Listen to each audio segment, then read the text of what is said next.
la crise post-électorale de 2010 à 2011 en Côte d'Ivoire, personne n'osait mettre les pieds dans la partie septentrionale du pays. À plus forte raison, penser installer un parti politique autre que le RHDP par peur des représailles.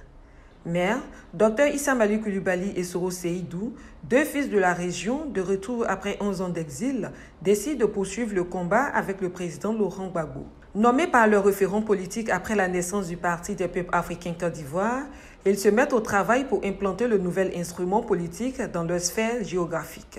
Ils percent ainsi le mystère dans le Nord, où l'on peut parler désormais d'un autre parti politique. Des adhésions se font malgré les menaces dans les hameaux, villages, sous-préfectures et départements de la région du Poro. La mise en place de toutes ces structures s'est poursuivie par la désignation des représentants du parti dans le Poro pour les élections. Ces derniers sont choisis par le président Laurent Gbagbo. Le ministre Issa Malick Coulibaly est le candidat pour les municipales et le vice-président Soro Seydou Di Soro Coton est désigné pour les régionales. Les élections étant fixées au 2 septembre 2023 avec l'ouverture de la campagne le 25 août. Pendant cette période, le candidat Issa Malick Coulibaly a vu un de ses posters vandalisé. J'ai été alerté de ce que un de mes posters de campagne posté devant la résidence de Férémy, l'ancien Egon Coulibaly, aurait été vandalisé.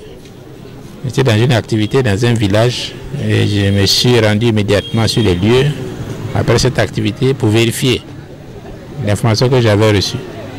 Et j'ai constaté avec beaucoup de regrets que c'était vrai. Le poster a été vandalisé. Je déplore cet incident. Je souhaite que vraiment ce genre d'acte s'arrête. Parce que le souhait de tout le monde, c'est que cette élection soit apaisée.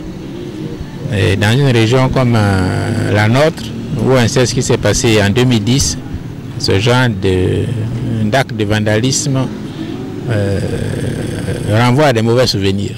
Donc personne ne veut, ni dans cette ville, ni en Côte d'Ivoire. Une situation qui faisait planer des menaces sur les élections.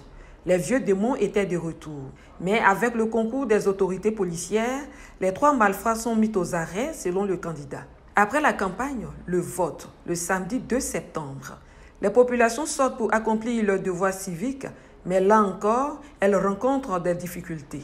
Le matériel électoral est défaillant, comme ici à Karafigué. Je suis venu accomplir mon devoir civique dans ce village qui est mien, où je suis le chef, qui s'appelle Karafigué, et où je vote depuis 1980. Évidemment, je vote quand c'est possible. Et en ce qui concerne l'organisation, j'ai regardé les deux bureaux de vote qui sont dans le village. J'ai constaté que les équipes de la CEI sont en place. Les représentants des candidats sont également présents. Le matériel électoral est présent. Les électeurs sont sortis nombreux. Mais au plan technique, j'ai constaté la grande défaillance des tablettes dans les deux bureaux de vote.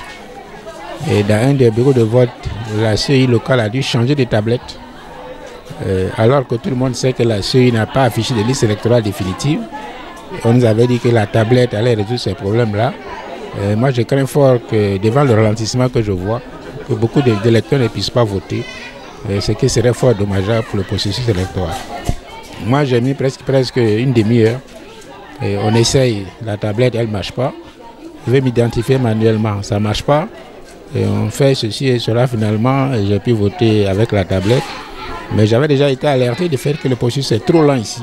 Et j'ai constaté que c'est effectivement à cause des tablettes. Et pour moi, c'est vraiment une préoccupation qui peut gêner le processus électoral en termes de transparence et peut-être de crédibilité. La commission électorale indépendante vient de mettre en lumière toutes ces insuffisances et même certaines irrégularités constatées dans les bureaux de vote. Le bureau à Korogo, là, il y avait deux représentants de RADP, deux représentants de PDCI. Mais quand je suis arrivé, le président, on dit ou bien quoi, CIE là, il dit non, comme il y a deux représentants de PDCI, moi je ne dois pas être là. Et puis celui qui m'accompagne dit non, mais il n'y a pas de représentant de PPAC, donc il faut qu'il y ait un représentant de PPAC. C'est là qu'il a fait sortir le deuxième de PDCI. Donc moi j'étais seul, PDCI est seul, mais il y avait deux représentants de RADP. Donc on était là, les gens venaient. Maintenant, il y a un monsieur qui est venu, il est gros comme ça. Il rentre, il dit, laissez-nous les Ouattara voter. Laissez-nous les Ouattara, on va voter. C'est le tour des Ouattara. C'est le tour des Ouattara. Donc je suis là et puis je voulais filmer, mais parce que l'autre là, le président de CE là, il me regarde tellement, donc je me suis caché, puis il a fait sa photo, mais je n'ai pas pu filmer. Donc lui, il a fait ce truc, et puis il s'est approché du président, il lui a donné une enveloppe, j'ai vu. Le monsieur même sait que j'ai vu. Donc il est parti. Maintenant, quand les gens viennent, quand on dit Koulibaly, on dit on ne voit pas le nom. On dit d'aller de l'autre côté, les femmes vont aller tourner, quand elles vont venir dire, mais on dit c'est ici, mais on dit c'est pas ici. Mais j'ai remarqué quand les Ouattara viennent, ils vont voter. Quand les Ouattara viennent, ils vont voter. Mais quand Koulibaly vient, ou bien Soro, les choses comme ça, il n'y a pas de nom. C'est ce que j'ai vu. Et après, je suis allé vers le monsieur, puis il dit, mais pourquoi quand les gens viennent, les filles là, ou bien les hommes là, ne cherchent pas bien dans les papiers, les noms, et puis ils disent que non, le nom n'est pas ici, le nom n'est pas ici, que c'est pas bien. Il dit, non, maman, faut laisser ça, faut laisser ça. Il dit, ok. Donc le petit de PDC là, il me disait, maman, il ne faut pas parler, il faut laisser. Et si là, nous sommes dans les fiefs. C'est, comment on dit là, Dominique Ouattara, l'école Dominique Ouattara, c'est le lycée ou bien le collège, je ne sais pas. Donc je suis là. Après, je me suis levé, j'ai dit, je vais aller uriner. À mon retour, le président de CE là, il s'approchait du petit, il lui parlait. Et puis j'ai dit, tu dis quoi à mon petit? Et puis le petit me dit, non maman, il dit, il va me donner les bulletins de vote, puis il va voter, ça dit, il va partager ça à tout le monde. Mais moi, j'ai dit, je ne veux pas. Et puis je parlais, il me dit, non, il faut parler doucement, maintenant c'est doucement. J'ai dit, mais pourquoi tu vas venir proposer les bulletins de vote? Nous, nous sommes que deux. RADP là, ils sont deux là-bas déjà. Mais vous qui êtes assis ici à CU, là, vous tous là, vous êtes des RADP, je sais, parce qu'on t'a donné l'argent. C'est pour ça que tu laisses les gens sortir, rentrer, tu dis rien. Et puis les pièces que les gens envoient pour voter, ce n'est pas des pièces, c'est des papiers comme ça, on vient, et puis vous ne fouillez même pas, et puis les gens votent. Et que c'est maintenant que tu vas nous proposer les bulletins, que moi je ne veux pas. Si c'est pour que mon candidat va perdre, il n'a qu'à perdre. Mais moi, là, mon Dieu que je prie là, il ne me permet pas de tricher. Je n'aime pas la tricherie. Il dit, ah, c'est comme ça se passe partout. J'ai dit, mais faites ça. Mais nous, on ne fait pas. Puisque le petit là, il dit, il ne veut pas. Moi, mais il dit, il ne veut pas. Maintenant, vous l'arrangez pour faire ce que vous allez faire. Et c'est comme ça, ça s'est passé. Donc, tricherie sur tricherie, les gens viennent, un aveugle va venir voter. Aveugle là, il va voir quoi? Donc, c'est les enfants qui viennent voter pour leurs parents. Mais j'ai dit, le monsieur, mais si c'est comme ça là, dis les parents de rester à la maison. Et puis, les enfants vont venir voter à leur place. Puis, ils viennent là. C'est les enfants là qui votent à leur place. Et puis, ils mettent dans une. Là, ils viennent pourquoi? Donc, quand je parle, ils disent non, madame, il faut te taire. Donc, je suis allé quelque part. Donc, je me suis tué, j'ai regardé. Ça s'est passé comme ça. Donc, c'est ce que j'ai vu là-bas. Ils viennent, ils vont s'asseoir devant la porte. Ils vont s'asseoir devant la porte. Ils ne veulent pas quitter. Donc, quand les gens rentrent, ils vont leur dire qui tu dois voter. Même la fille, ceux qui ont déposé les pièces là, avant de donner, elle fait comme ça. Et puis, il faut voter. Déjà, elle va leur dire qui il doit voter. Donc, il y a eu trop de tricheries, trop de tricheries. Donc, après, il dit, on va compter, on va faire comme ça. Il dit, de toutes les manières, ce que vous avez fait là, j'ai déjà vu. J'ai déjà vu. Et le résultat qu'on a donné là, vraiment, ça m'a trop fait mal. Je ne suis pas d'accord pour ça. Il faut dire que nous avons constaté plusieurs irrégularités au niveau de l'organisation, au niveau du processus, au niveau du déroulé de cette élection-là. Et parmi ces irrégularités que nous pouvons classer en 3 catégories, d'abord il y a eu le fait que les représentants RHDP ont beaucoup influencé le vote des électeurs par un système qui a été mis en place qui consistait à faire asseoir des soi-disant suppléants des représentants du RHDP devant chaque salle, devant chaque bureau de vote. Je signale que nous avions 8 bureaux de vote. Donc devant chaque bureau de vote, il y avait 2 représentants, 2 suppléants, selon leurs propres termes, 2 suppléants des candidats RHDP. Donc nous avons relevé ce fait-là.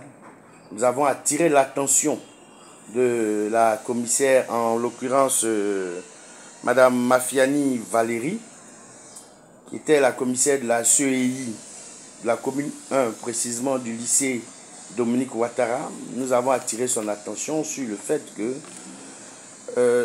ces éléments-là du RHDP n'avaient pas le droit de se retrouver là. Et pendant que nous étions en pleine discussion, nous avons été interpellés par le représentant du RHDP. Nous en avons suivi quelques échanges houleux entre eux et nous. Après cela, nous avons vu l'installation de 2 bâches. Les gens sont venus installer des bâches avant même la proclamation des résultats, comme si par avance, ils savaient le résultat. Ils se préparaient déjà à la fête. Encore une seconde fois, nous avons interpellé Madame la commissaire Mafiani Valérie, lui dire que ce n'est pas normal et que nous voulons savoir pourquoi est-ce que ces 2 bâches-là sont installées avec des chaises. C'était en prélude à quoi? Il nous a fait savoir qu'elle allait s'informer, qu'elle allait nous revenir. Ok. Après cela, nous avons vu aussi, après le vote, après la fermeture des bureaux de vote, dans le convoyage des urnes, normalement, il est dit que les urnes devaient être convoyées par les éléments des forces de l'ordre, soit la gendarmerie, soit la police.